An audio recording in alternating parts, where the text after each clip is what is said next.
None of this is new. I'm going to go ahead and point that out. Like, none of this is earth shattering. None of this is new. This is all stuff that you guys already have in your head. It's just more clear as to where it could look like if you just start. Keynotes around fundamentals that I have focused on to get us to where we are today. And these are the same basic fundamentals that continue to push us forward. If you're a construction subcontractor who's having a hard time maintaining consistent work, or if you have been working under somebody and you're ready to go out on your own but don't know how to get work, I think these keynotes can benefit you in identifying what actions you can start to take today. My hope is that you can use these findings to grow your own business.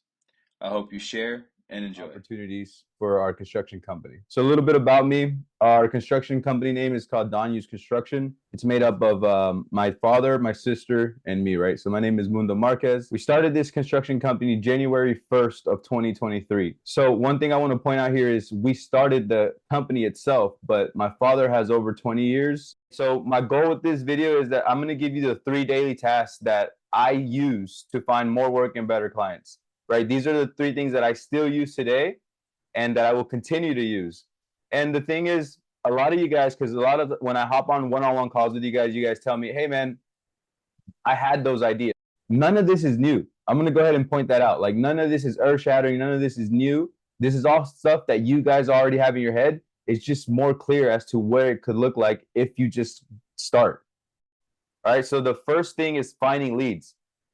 Second thing is going to be how to outreach to those leads, and then how to do proper follow-up to those leads that you start finding. And these 3 things combined are essential. Like, these 3 things combined, no matter where you start going in growth, no matter where you start going, it's just they're gonna still be getting done. But it's building habits around these that are gonna get the things rolling for you.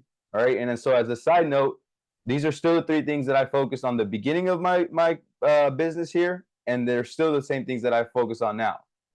All right. So the first thing that we're going to talk about is just finding leads. All right. And I'm going to list out how I found them, or more or less the order in which I was going through, because I started out with $0. Like, I had negative 750 in my account. And so everything that I did was based on the premise that I had no dollars to spend on ads, nothing to do on marketing. Right. So I had to find the free ways. So if you guys can see on the screen, this is a sign that's right in front of a construction site, right? With the job site in the back. These are going to be typical things what I'm looking for. The first thing I started doing was driving for dollars. So I've connected with a few of you guys, and driving for dollars was simply a term that I learned in real estate wholesaling. And essentially what it is that you go around and you're looking for beat up houses or vacant lots, which are the 2 things that I was looking for. And then I would just write down their addresses and send those over to our VA. He would give me possible numbers. And so I thought, all right, I did that in wholesaling, right? Because I was in the areas where I knew we had buyers, so it made sense. I can do that for my construction company. And so what I was looking for were either these signs or job sites that were looking like they were getting ready to go. I preferred the vacant lots just with the signs, because that told me that I had more of a chance to actually getting a bid in. So after driving for dollars, what happens is that if you drive around for 30 days like I did, eventually in the areas that you want to be in, you won't see any new jobs. You're just going to see the same ones consistently over and over and over, right? And so whenever I realized I'm just wasting my time driving around now, I went over to Facebook Marketplace. And Facebook Marketplace, I'll tell you guys, it is not the best, right? It's not my favorite at all, but it definitely works. It definitely works because on your downtime, I was simply scrolling through Facebook Marketplace. Now, I wasn't paying anything in ads. All I was doing was going in and commenting on all the GCs or all the people that were looking for stucco and siding, and just seeing what they wanted. The 2 things that I've noticed that worked for me, right? Because they're going to beat the shit out of you on your prices right here. And so that's why it's not my favorite. But when I realized that I needed to find somebody who needed the job done like yesterday, right? They needed it done. That was one thing. And the other thing was, if I could go and take action on that day, meaning that same day that I connected with them, they sent me the address, I went to the job site, and then I returned them their proposal, that gave them no chance but to say, yes, if you can be there tomorrow, go ahead. I don't care the price at this point, because they had a need. So if you can find need behind it, it's effective. Excuse me, because those first 2 clients are still some of my best clients. but it takes time. All right. And then I moved over to online Google search. So when I talk to a few of you guys, I simply build out my list, Googling custom home builders in the area, Googling whatever your ideal client is.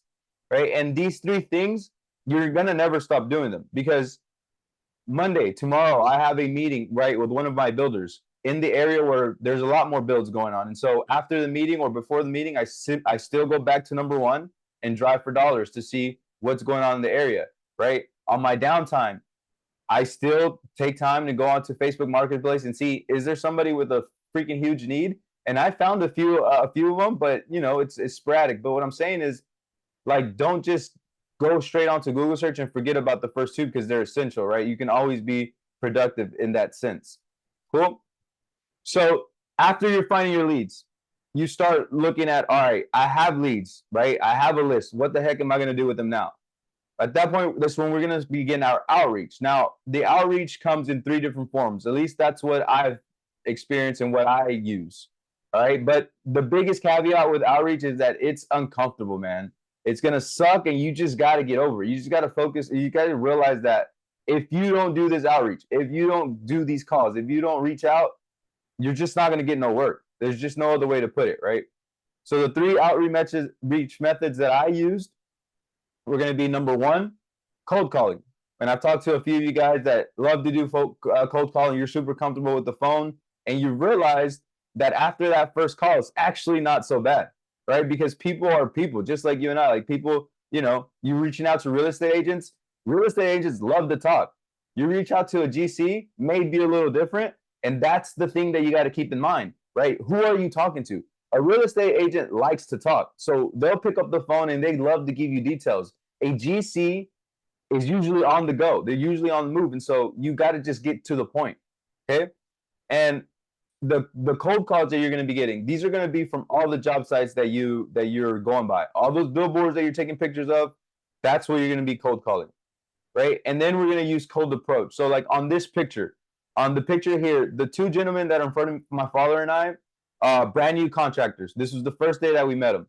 The job site you guys see behind them isn't even their job site. Their job site is across the street, and I brought them over so I can explain to them what we're going to be doing over here, right? And the thing is, I only have one rule with cold approach, and you guys can take it if you want, but my rule with cold approach is, like, if you see someone at a job site, you introduce yourself.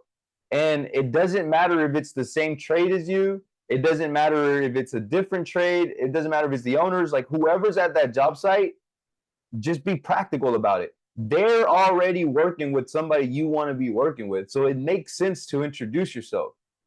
Yeah. If it's your own trade, you can introduce yourself, because you're going to have more work where they can probably help you down the line. If it's a painter, if it's a carpenter, they can give you that contact. Cool. And so that's the rule with reaching out, man. And that cold approach is, get over it. It's just get out there and introduce yourself, because it creates momentum. It creates it gives you confidence too. Once you start having more of these conversations, once you start telling people what you do, there's going to be more people that simply know what the heck it is they do. And so, like they say, right? Like, it doesn't matter if you have the cure for cancer. If no one knows it, it's absolutely useless. And so that's kind of the thought process that I put behind it.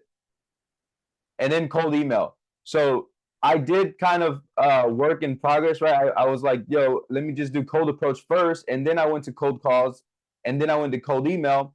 But I would say, like, if you're looking to really get more bang for your bucks, if you're looking for winning more of your time, because a lot of you guys I talk to maybe don't have the setup where I have my father and my sister, and you guys just want to win time back, I'd say focus on cold email first.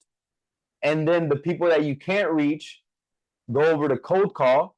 And then the people that you still can't reach from a cold call, go into cold approach, which is you're stopping by their job site consistently and going over to their office. So cold email, it takes time. All right. I know some of you guys will have success right out of the gate on the first 5 that you may send. Some of you guys may not. Right. But the thing is, your client's out there. You just got to understand that if you're going to be doing this for the next 5 years, it's okay. Just go ahead and let know. But the biggest thing for me that changed it all for me was being patient, and then being realistic. And I'm going to stop a little bit here on being realistic, because it goes back to understanding who you're calling, right? Realtor versus GC. Understand that when you're sending out emails. And so what I did as far as being realistic was I took a day and then actually a whole week where I was tracking every email that came in, and I was tracking every subject that got me to open that email, right? And so I said, okay, what's the difference between the ones I opened and I didn't open? Some were boring, some weren't. Cool. From the ones that I opened, which ones did I read and which ones did I skip through? Well, I skipped through all the long ass ones because I was like, I don't have time to read that. And I read through the ones that were short, direct, and to the point. And that's all I did, dude. That's all I did. I was just like, okay, so how can I be short, direct, and to the point? GCs love to hear that you have insurances, so I made sure that was in there. GCs love to hear that you're bilingual because they know the workforce is Spanish speaking and they know that they are almost always English speaking. And then they like to see that, that you prioritize getting their shit done on time. And so those are the first three things that I made sure were in every one of my emails. The first email freaking sucked, honestly, because I included pictures and I included addresses and it was just way too long. When I removed the addresses and I removed the pictures, and at the end of it, I just left a call to action, which was, P.S. If you're interested, I have pictures and addresses, let me know. Completely changed everything for me, right? And so be realistic with your cold calls as well. Be realistic with your cold approach and be realistic with your cold email because it'll work. You just got to understand that they're consumers, much like we're all consumers, right? Now, this is like the one thing that'll bundle it all up for you. So you can find all the leads in the world, you can do all the outreach in the world, but if your follow-up isn't on point, and if your follow-up doesn't have a system behind it, it's going to be very hard to convert those leads. So the 4 tips that I'm giving you guys isn't just from the last year of business and construction. These are 4 tips of follow-up that I learned back 9 years ago when I started wholesaling. Then I went over to online drop shipping, and I went to consulting, and I did all these other businesses. Everything had this system in it. And so the first one is you simply have to gather and save your data in a CRM. If you guys see the screenshot that I have on the screen, this is the first CRM that I use. And it's just a Google sheet that I found for free online, right? And all it is was a place that I could store all of the data that I was collecting. So all those boards, instead of just having a bunch of pictures in my phone, we're going into this Google sheet. So the first thing is have somewhere to save your data. Second thing is track notes of everything. When I mean everything, bro, literally dates of interaction, like you guys can see here, my dates go all the way down. Around July, August was the last time that I used this CRM. And so you want to date everything. The type of interaction, was it a phone call? Was it a SMS message? Was it email? How did you have that interaction? And then the outcome of that interaction, okay? Number 3 is huge. And it took me the first 4 years of real estate to figure it out, right? And that's to cut your follow-up times in half. So what was happening in real estate was that I was calling an owner and they told me, hey, I'm ready to sell in 2 months.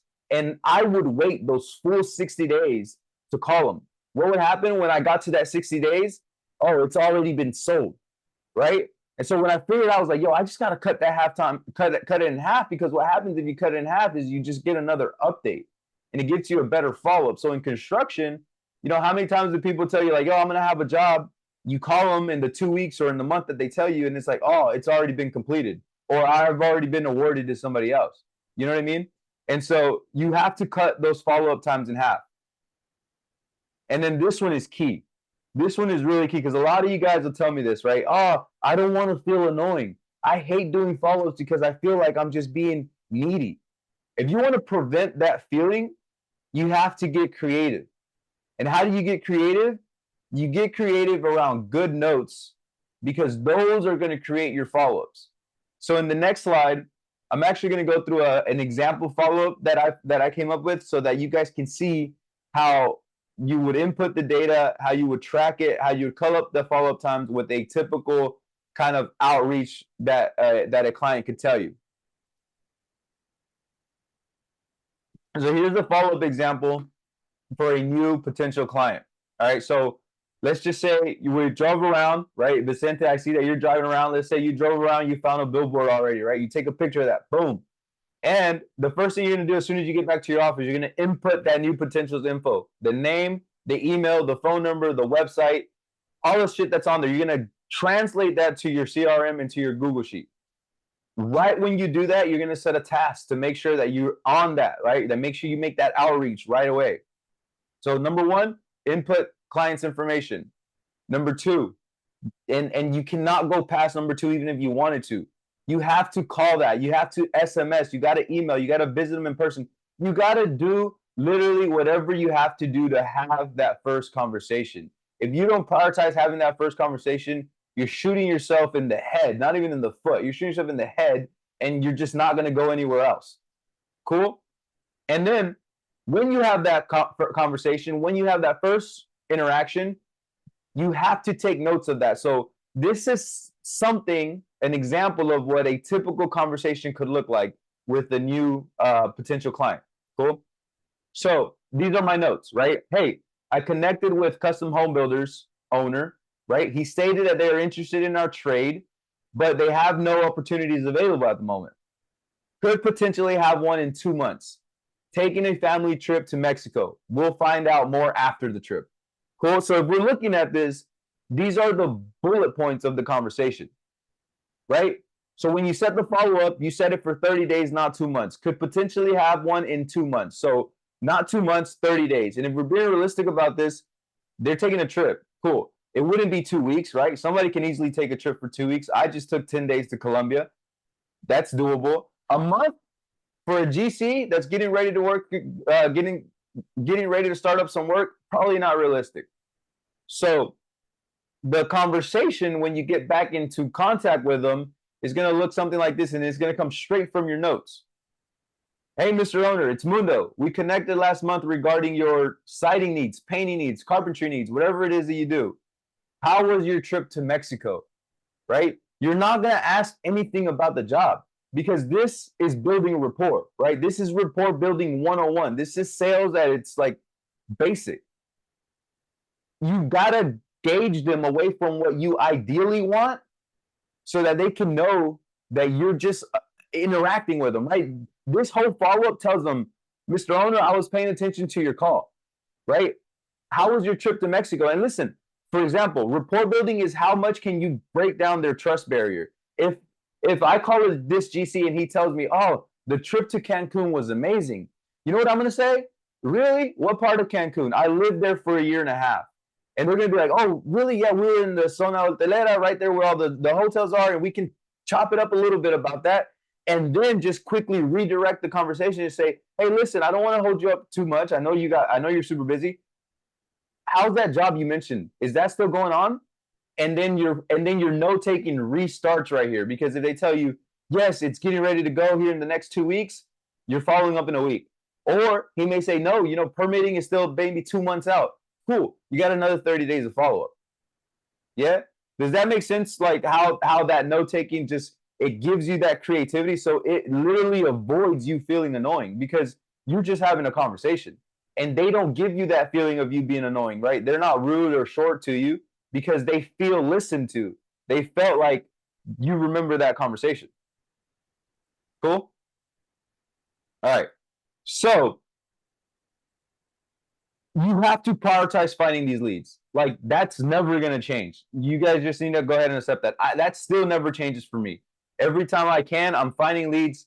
All of my crew members now know that when I'm not there and they drive by on their way to our job site and they see a billboard, they know to take a picture and send that to me. And here's the thing. Here's how you guys can leverage this. Each one of them know that the bulletin board that they send, when we get that first job with that client, they have a $500 bonus just for sending me that bulletin board. And that's what I call a finder's fee. And again, I learned this from real estate, right? Because in real estate, if any of you guys who are on the call right now would send me a vacant lot and I ended up closing that deal, it was a $500 finding fee for you guys. Does that have to be just for your crew members? No. Everybody in my family knows that. My mom, my little sister, my aunt, my uncle, my cousins, they all know. You see one of these bulletin boards, you send it to me, I get one job with them, that's $500 for you, just for taking a picture. You know what I'm saying? But that's leveraging it. So you got to prioritize finding leads and get creative with that. so that they can do the work for you while we're in the office or on the field getting shit done, right? Then you got to focus on that outreach until you have a conversation. You can't do anything out. Like once you have five emails or 5 phone numbers, don't look for 5 more. Call those, and go ahead and get shit started with those. Then you got to remain disciplined, man, because your follow-up is where you start differentiating yourself. This is where you start saying, this is how valuable I am, and this is where your prices start to just increase per job, right? Because, and I'm gonna have, just so you guys can know, like I'm gonna have multi-million-dollar and this dude does like 30 million a year as a contractor on here with us, giving us game. But I've interviewed over 10 of these kind of guys, and you know what they tell me is like, yo, a subcontractor will reach out to me once and I'll never hear back from them, right? Very few will reach out to me twice and I will actually respond to them. But the ones that reach out to me 5+ times, I know are serious about their work and I know want to perform. One of them literally prioritizes, if you hit him up 4 times, he's not hitting you back. Once you hit him up that 5th time, he's like, yo, you know, Josue is serious. He hit me up 5 times. Like he wants this, right? And you got, so what does that do? Is that it's just building a discipline around not wanting to have an outcome of it today, but understanding that it will in the next 30 days, right? And so at least these 3 things are still what I focus on today. That's it. I'm not going to overcomplicate it. I don't need to go do brand new AI marketing. I don't need to go do fucking AI sales pitch. I don't need to build out a whole AI script for me. Like, this is the basics. I just need to do more of it. And whenever you start doing more of it, you're going to see what's working for you and you can do it more and better, right? And so those are the 3 tasks that I focus on today. Now, for those of you that are advanced, like Emmanuel, I know you're here, you're more advanced. Vicente, Josue, you guys have businesses going. You guys are probably already doing the basics of this. Norcas, I'm not sure where you are, but for those of you that are already starting, I'm going to share with you what I'm doing. This is all that I just went through is what got me here, right? Now I'm going to share with you what I'm going to do to get to the next level, which is what I'm doing today to the end of the year. So right now, I'm not just finding leads, right? I'm finding leads and building processes around them so that I can know how to train the person that's going to take over this under me, right? So how am I finding leads? I have all that documented so that the next person can simply take over with me, take it over, and I can shortcut them everything. Today, or the whole last 16 months, my outreach was 1 to 3 emails a day. So if you guys want to know how I got to 1.3 million in sold work, it was 1 to 3 emails a day. That's it, right? But I'm going to increase that. So now it's ready to go. I don't need to go do a new AI outbound marketing. I need to do more emails. So I'm going to do 5 emails a day, paired it with 5 calls a day between residential and commercial. That's going to be a total of 20 per day, right? So I went from 5 follow-ups a day, 20 a month, to 100 a month. But for those of you that are starting, if you just do 5 a day, you got 20 a month. At that second month, you're going to have 40. You're going to have 20 follow-ups and 20 new ones. It starts compounding. So think about the next level is going to be just doing more, right? And then on my follow-up, we have the habit built. We have a really good follow-up process, right? We're getting creative. We're doing good note-taking. So I'm not just going to do good follow-up.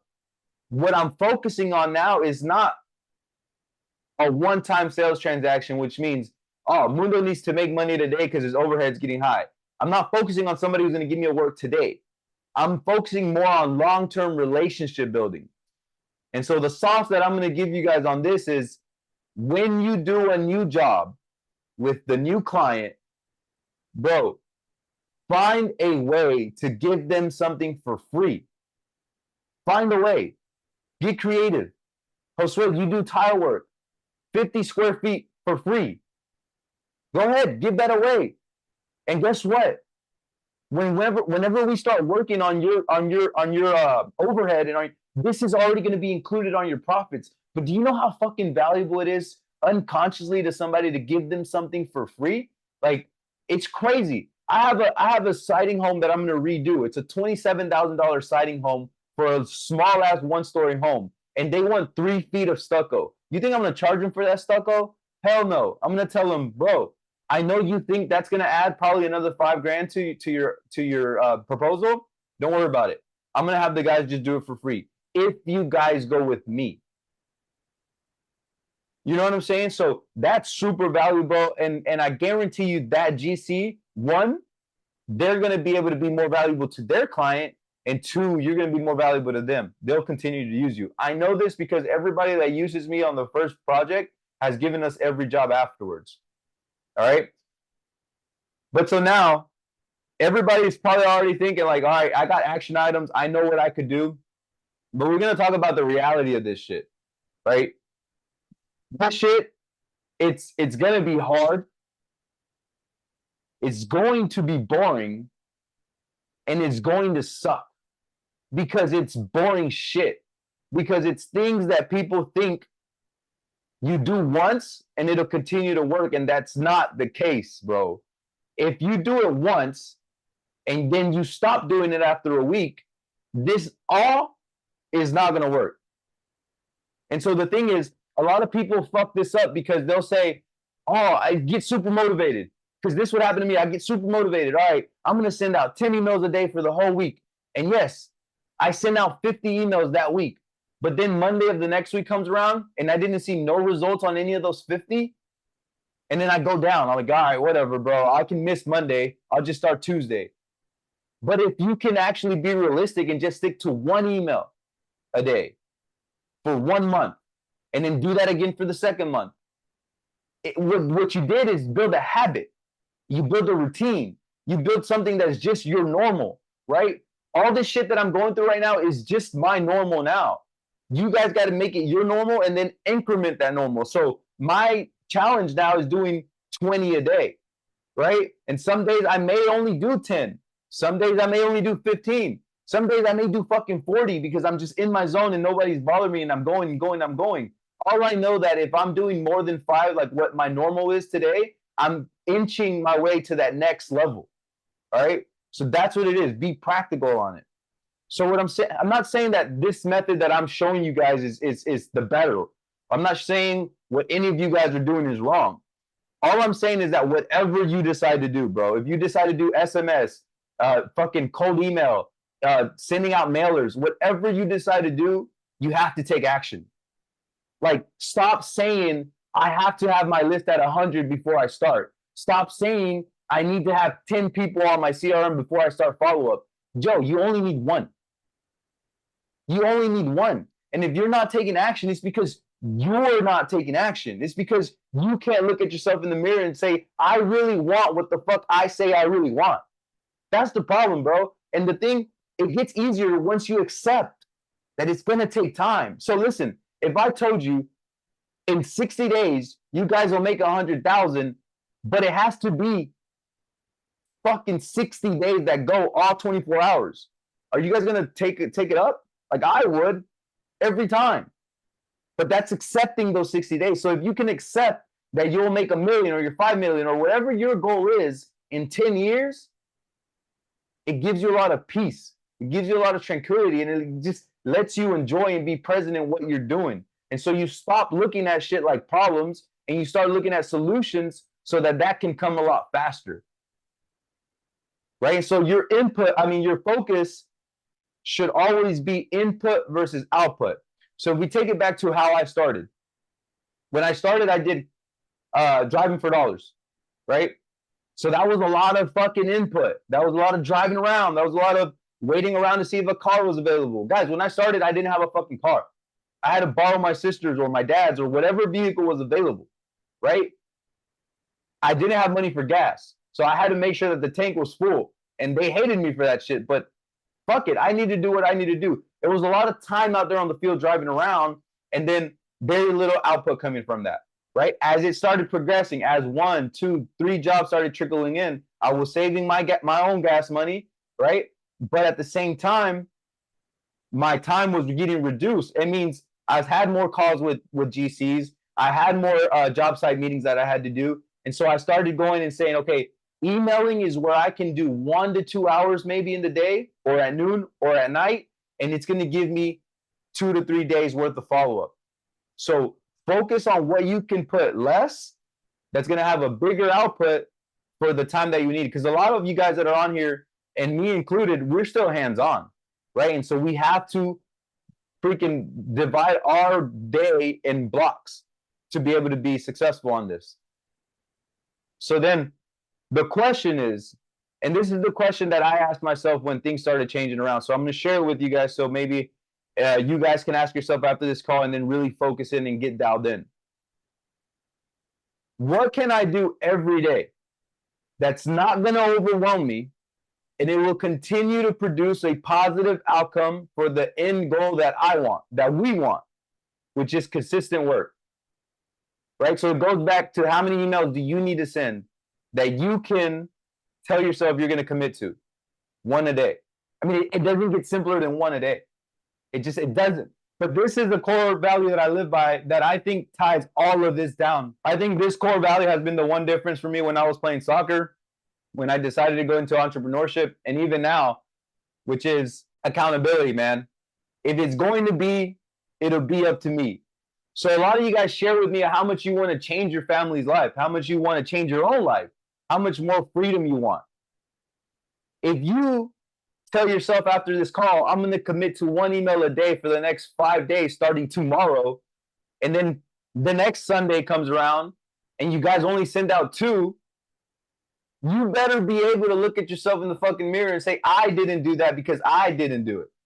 Not because I was super busy, not because I had a bad week, not because my girlfriend was on her period and caused a headache all around the house. Like, no, it's because of you, man. It's because of you. Nobody else is going to want this shit more than you. I know what I want, and I drill that over to my family, and they know that, but that doesn't mean that them knowing it's going to make me execute. Like, only I'm going to make myself execute. Cool? So just to repeat and recapture, like, our focus should always be consistently finding leads, consistently reaching out to those leads, and then consistently tracking what's generating responses. Because if you're not tracking what's working, you're not going to know what to do more and what to do better. You're going to simply be doing like a little hamster wheel, the same thing. And sure, because this is a numbers game, if you do 100 of the same emails, one of them is going to work. But if we go right back to what I just told you about input to output, if you can find out how to do that better, you got to do less of it and get more output. Guys, I have an email that's over like 500 easy emails. I've only sent out 120 since I started, and this is where I'm at. But that's because after 5, I evaluated what worked. Cool. Let me revise that into the next 5. And after 10, what worked? Cool. Let me revise that into the next 5. It's quality over quantity. But if you can do quality with quantity, all of you guys should be hitting any numbers that you guys want to have, man. And so, was any of that helpful? Do you feel like you can apply these 3 daily tasks into your business starting tomorrow to get more work or better clients in the next 30 days and not take over 16 months figuring this out like I did? Like, is that something that you guys think you guys can do?